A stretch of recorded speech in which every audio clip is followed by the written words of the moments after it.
Good morning. I'm Nell Bowes. I'm the managing editor of Guardian US, which is the Guardian's American arm. And today I'm talking to Jalak Jobanputra. Hello, Jalak. How are you? Good, good. It's good to be here. Excellent.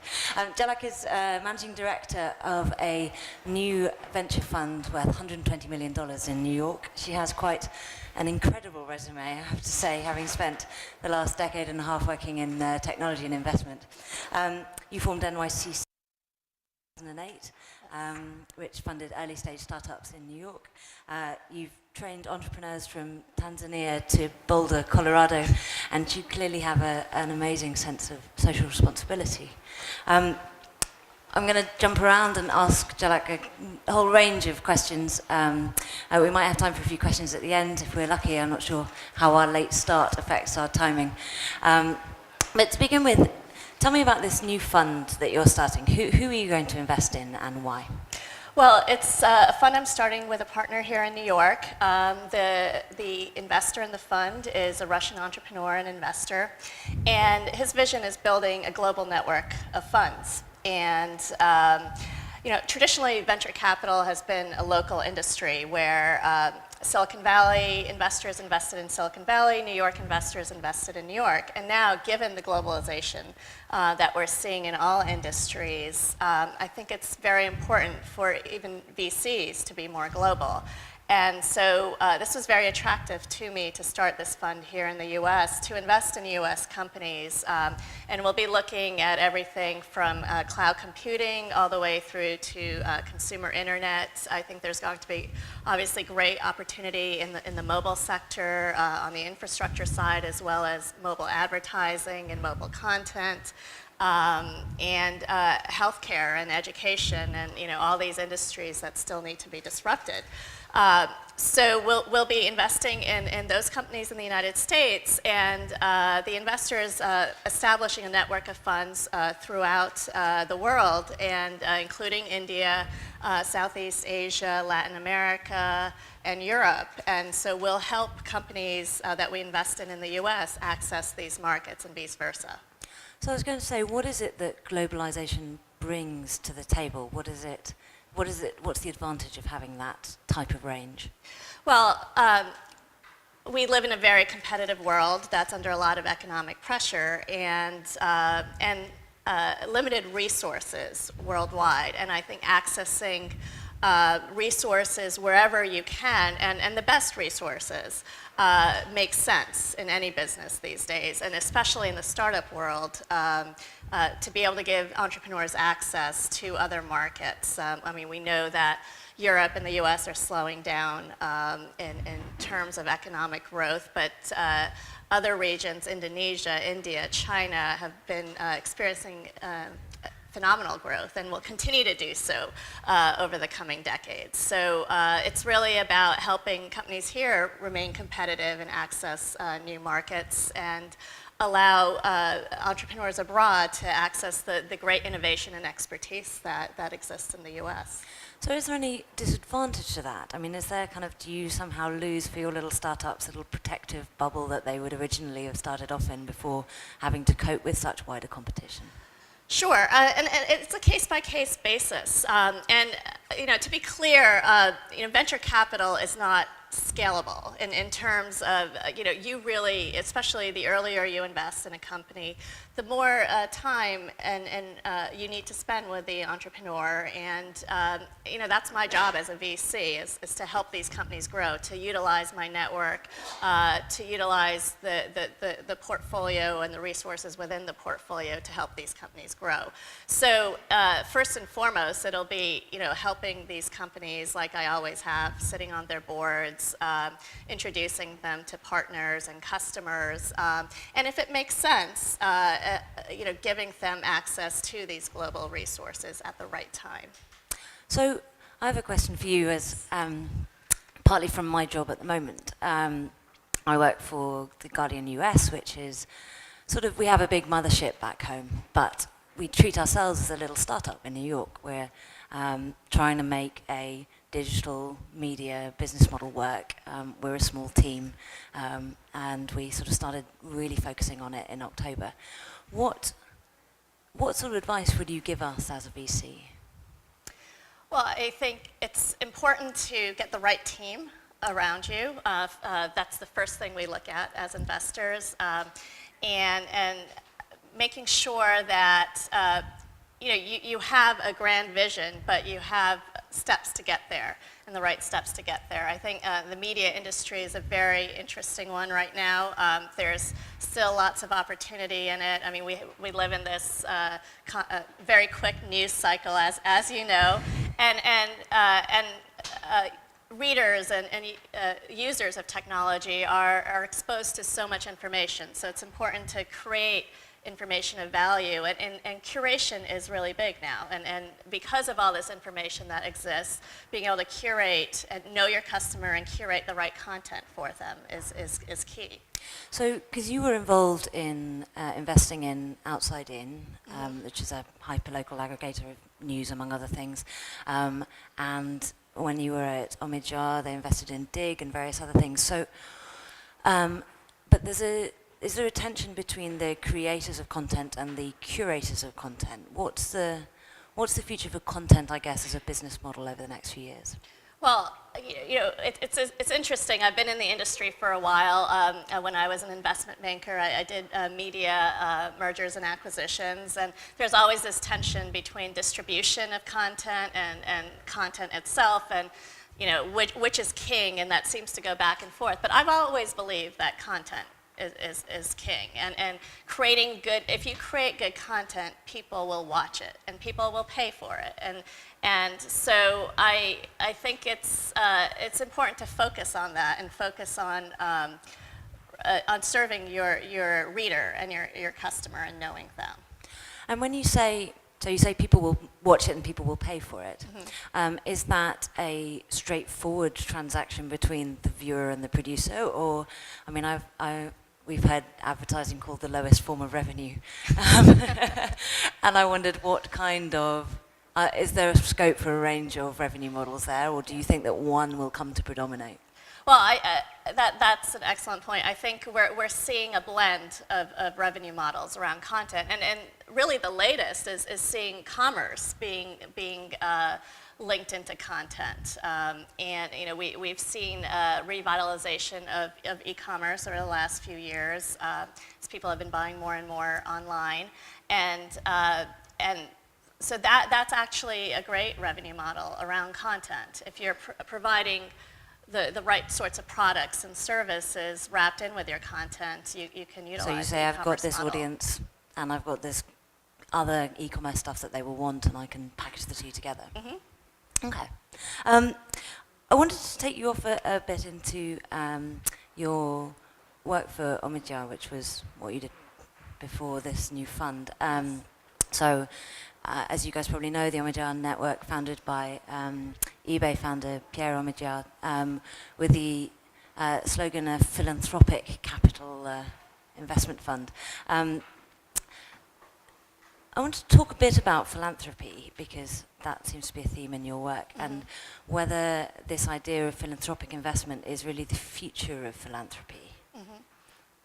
Yes, I was very drawn to Pierre and Pam Omidyar's vision, and Pierre Omidyar was the founder of eBay and made an incredible amount of money at a young age, and he and his wife decided to allocate a large proportion of that to philanthropic efforts. But he didn't want to do it in the traditional vehicle, and so he started the Omidyar Network, which does a blend of for-profit and nonprofit investing. But it's more patient capital, even on the for-profit side, where they'll invest early and help scale business, or help scale nonprofits and for-profits. So it's applying that venture capital model to philanthropic efforts, and it's been very successed. It's on the premise that market-based solutions can make a great social impact, and so I was responsible for mobile investing around the world, and particularly in emerging markets. I spent time in Africa and India, Latin America, and found businesses and incubators that were forming businesses in the mobile sector that had a social impact. So, for example, in Africa, people are transacting using their mobile phones, M-Pesa, because they don't have bank accounts. And there's savings companies that help them save that are being established using that platform, and actually offering microloans through the mobile Through platform. the mobile phone. So it's interesting when I did that last year. I just realized how much innovation really exists around the world, and even in the most unlikely places. Where people, I think there's a statistic that there are more mobile phones than toilets in India, and there are more mobile phones than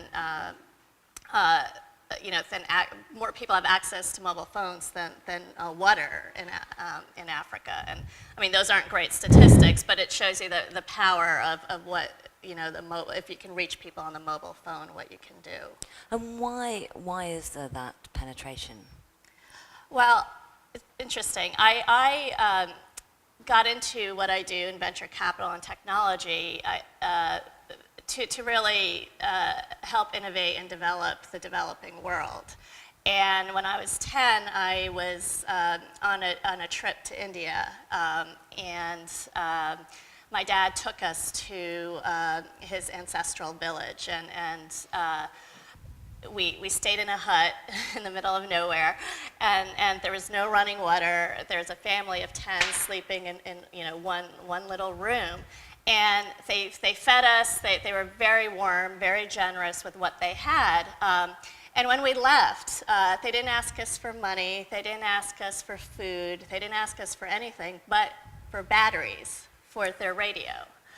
And that really made an impact on me. And I've thought about that a lot. It's this desire for people to be connected and to know what's happening in the broader world around them. And I really think, the mobile has allowed people to connect to the people beyond their immediate realm. And it's also helped them, as we've gone on, they've realized that, we have farmers in Africa that are accessing weather information or market prices, so they know when to sell crops, or they know what they need to do if there's bad weather coming. And it's this access to information that wasn't available before. So that whatever people have to pay for that actual handset is paid many times over in just a week of usage based on the commerce and connection possibilities. And a lot of that connection is partly the kind of the hardware of the phones, but also the software of the kinds of networks that you can build with those phones, which sort of incorporates all the social media techniques that you have for connecting with that network, whether it's a friend's network or a business network or whatever. It's that social. Yeah. It's that social network. How do you see those kinds of networks evolving over the next 5 years or so? Well, we're obviously living in exciting times as far as social networks and social media. And as a VC, presumably you're the betting type. That's right. I always try to think a few steps ahead. I think it's, I mentioned this before, we're seeing an explosion of data out there. And the next step is really making sense of that data and applying it towards towards business, towards our daily lives, to make our daily lives more efficient. So, if you have this big social network, who in that social network can help me with this business problem that I have, and who in the social network can help me sell a particular item that I need to sell. So, we have the infrastructure laid. Now we want to, now I'm looking for applications on top of it that's actually going to make our lives more efficient on an individual level, and then also at the business and enterprise level. And something that's also everyone's taken on board very wholeheartedly, it seems, the kind of sort of the Twitter or the Facebook or the whatever, to the extent that you see everyday businesses sort of embracing it in some way. I saw a dairy sticks, you know, the kind of condensed milk that you put in your coffee, that had a follow us on Twitter tag at the end of it. Twitter's everywhere. You want to go, why? What's the kind of motivator there? Is that worth doing? Well, you know, anytime there's new technology, you know, people kind of rush. Nobody wants to be left behind, and you're seeing a lot of companies saying that, you know, they've heard about Twitter and they need to be on the Twitter or the Facebook, right? I actually heard that the other day. And so there's this rush to get just on the platform without really thinking strategically of what, you know, how it can be utilized. So we're in the midst of that, and I think that's going to settle down, and companies will find out, you know, how to use these platforms, because maybe their customers are not on Twitter, and maybe they're on Facebook, and they need to be on Facebook rather than Twitter, but right now everybody's just doing a land grab to get on every social media platform, and I think people will just be more strategic in the coming years. Fair enough. Now, I want to ask just one more question before we open it up to the floor. I think we've got kind of a few more minutes. You did a roundup of trends from 2011 on your blog, The Barefoot VC. And I couldn't help noticing that one of them was about the rise of women in 2011. And you talked about the fact that women bring different leadership skills to the table. And I wondered if you could explain more about what you think those are. Right. You get into trouble when you generalize too much, so I want to caveat this by saying that, you know, I believe both genders are capable of tapping into, you know, each other's primary, you know, leadership or skills. But I have just noticed more collaboration amongst women. I know when I enter a negotiation, I don't look at it as a zero-sum game. I look at it as, you know, how can I create a situation where the other side can get what they want and I can get what I want, and create a win-win situation. And so kind of creating a larger pie. And so I think collaboration is one, you know, one area. And I think it's definitely going to be more and more important given the economic realities that we live in, and I don't believe business needs to be a zero-sum game. Okay, that's interesting. I'm going to throw it open to the floor now, and see if anyone has any other questions here. I think we have a mic that we can pass around. Do raise your hand. No, we haven't. No. Okay. Well, I will keep talking. Okay. Did I miss the part where we talked about venture capital? So we talked about it at the very beginning. Okay. Do you have a specific VC I'm sorry question? if I'm asking a question that you may have already answered. That's okay. But you know, aside from Kickstarter, do you know of any websites where, like, venture capitalists can be paired up with, you know, entrepreneurs and inventors in a very objective and transparent way? Well, there is a site called AngelList that was established in the last few years, where startups can register, and it's been a very efficient process for investors, so angel investors, any accredited investor, to have access to startups that are raising money. So they'll have the startups will list a paragraph and have a business plan, and then also can search and target certain investors. So that's been a great platform that's emerged. But It seems so much like being, you know, you're supposed to give so much. Could you just wait for the mic? Sorry. it's so much, it's so impersonal, and you're expected to give so much information about yourself without having any like face-to-face, beforehand. It still seems like angel investors are, I mean, rightfully, zealous of their privacy and want to keep a certain amount of distance. But I was just wondering if there's anything kind of like Kickstarter for angel investors out there. Well, this is actually very similar. It happens to be closed because the investors need to be vetted.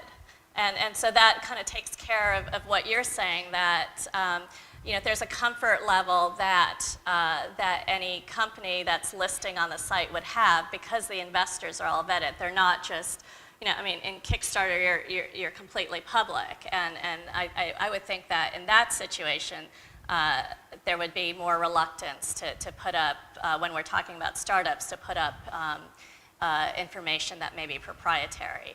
And, and it's also become a social network of sorts. So everybody knows who's on it. So if there's an investor that, behaves improperly, that will come out onto the network. And so there's that self-regulating feature that we see, all over the internet these days. Thank you very much.